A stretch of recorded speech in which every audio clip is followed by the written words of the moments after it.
Let's start by talking a little about Dubrovnik and how Devolver Digital ended up becoming an indie sponsor here. Well, John, we've been friends of the Croatians for a long time. Crow Team being the national heroes of Croatia, and they're very much like a pillar of what's made Devolver successful over the years. That's how we started off with Serious Sam HD remakes, which were remakes of games that we published as God games like 20 years ago. So it's been a long-standing brohood. What my bros never told me was how amazing Dubrovnik is, because they live in Zagreb, which is a nice enough city, but it's not this. And so I'm a little pissed that I've never been here before. Graham, also my longtime business partner, never told me. So yeah, it's a mixture of joy and being really pissed that I wasn't here last year and the year before. And you guys are using Reboot developed this year to actually talk a little bit about what's new when it comes to Serious Sam.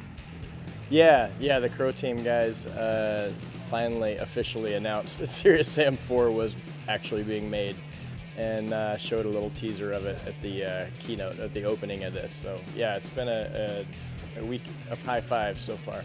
What is it, from what you've worked with Crow Team for, do you feel differentiates or sets up Croatian game development from other cultures? Well, it's been interesting watching them grow. Because again, this was an indie team made up, like the core of Crow Team are some guys that have known each other since they were riding bikes together when they were kids. It's really sweet. And they're very successful. Everything they do is great. I don't even know how many people realize that they also made the Talos Principle, which is one of our best games ever and one of the best selling ones. So they just consistently deliver quality, right? And they've got their own engine, which is pretty rare these days, that's just screams on all platforms. They somehow got it working on like an iPhone 5 last year. Seriously, the Talos Principle you can play on an iPhone 5. So they're just been consistently good for so long, and they've actually been had a hard time promoting Croatia, because it's not in too distant memory for a lot of us old people that you said you're going to Croatia. People are like, what? Why? And that's still like lodged in a lot of people's heads. They don't know what a beautiful, creative place it is, and safe now. So those guys have a hard time hiring people. They have a hard time building their team with really qualified people. So they've started an incubator program, and they're raising them now. They're like, okay, we can't find any. We'll just teach people how to do this. So Crow Team is hugely important to that scene, not just in Zagreb, but Croatia in general. Has Game of Thrones and King's Landing specifically helped put Croatia on the map, do you feel? I think so, because a lot of people are coming here now. Like I keep hearing about friends going to Dubrovnik, and it's like the hot new place in Europe. And again, I don't know if you've walked around the corner, but there's literally bombed out hotels that are still there, all covered in graffiti. It actually looks like a video game level. I don't know, it's really funny. But then you come here, and that's basically the story of the last 20 years in Croatia, is like going from that to this. Oh my God, it's like 26 years. I'm old. Damn it. When it comes to the indie game scene, can you talk a little about the worldwide, the global aspect of games and how you guys go around and kind of choose from different territories what's going to be the next from Devolver or from Good Shepherd? Yeah, I mean, we tour around because that's when we see one another, because both of those companies that you mentioned, Devolver and Good Shepherd, are virtual teams, so we really only see each other at shows. But we get submissions from all over the world every week. Like Devolver, I think, gets 25 a week now of just real games. And that's actually our favorite thing about the industry, is that it's global and gamers don't even really know where a game came from. I think it's even more global than music, because still, they say music's universal, and some of it is pop music, I guess, but each country has its own distinct flavor of music too. And games are just inherently global. I guess with the exception of not everything in Asia works in not Asia and vice versa. But in a lot of these teams are global like we are. I mean, Devolver is only 12 people still, but we've got somebody in China, somebody in Warsaw, a couple of people in London, and we're just spread out everywhere. And again, we consider a show in Croatia every bit as important as a show in San Francisco. We've always, even dating back to God Games, we've done a lot of work with Eastern European developers. That's been a lot of our success over the years. People always thought of God Games as that core Texas mafia that it was known for, like 3D Realms guys and Ritual and Terminal Reality. But like Max Payne, for instance, yeah, I guess it was 3D Realms, but it was really Remedy, in Finland. Not that that's really Eastern Europe, but we worked with the Illusions guys back in the day that made Mafia and Hidden and Dangerous and Viet Cong, and that's a long time ago. Like, this scene has been developing in a really strong way for as long as we've been in the business. What impact has not only the distribution across all the Steam and all the consoles, but also crowdfunding played in helping indies get an audience today?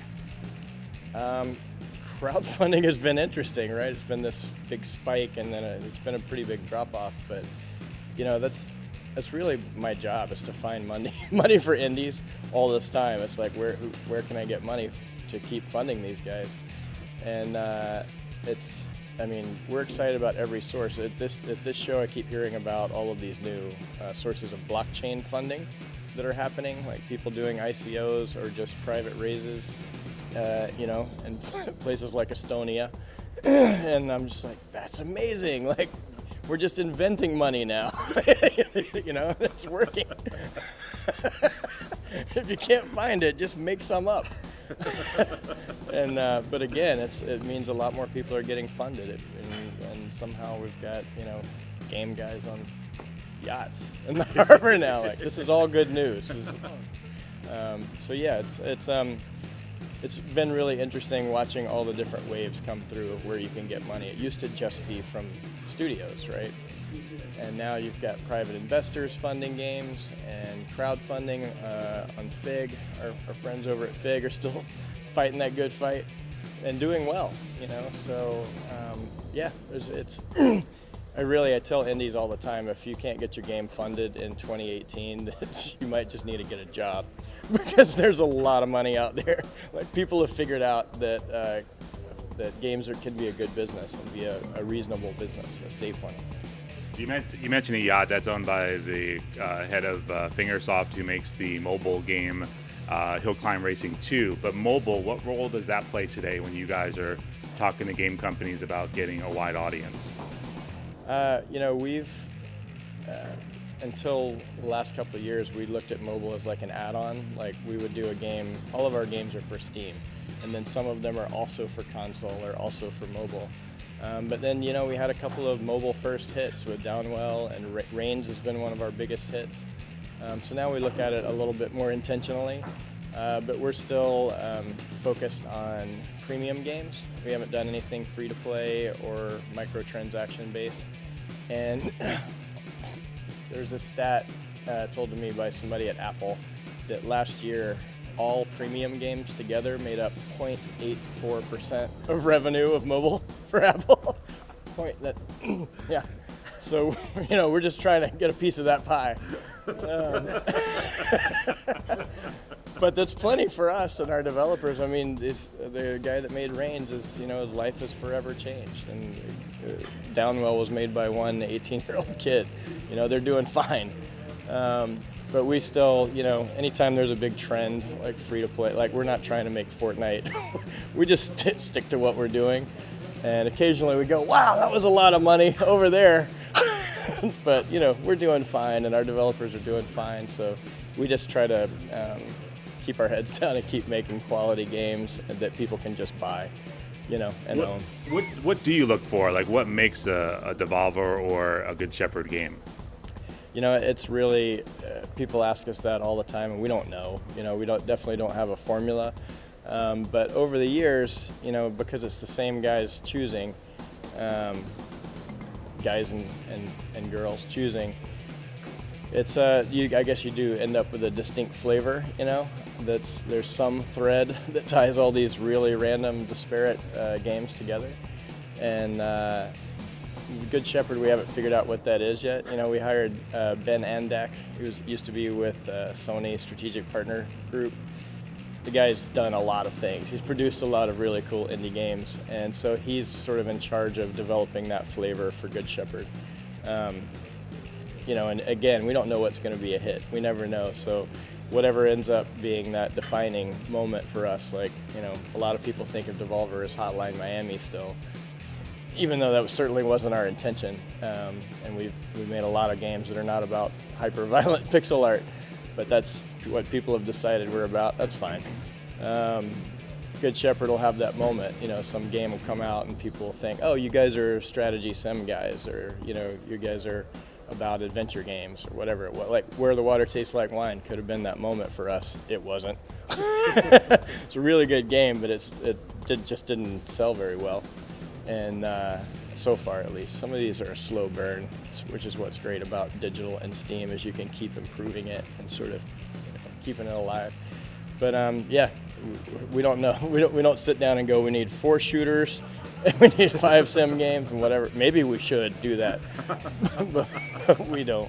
We're just like, does this game need to exist, and is there a reasonable expectation that, you know, we can at least make our money back, make our investors money back with regards to Good Shepherd games, so that we can keep doing it. You know, you can't just.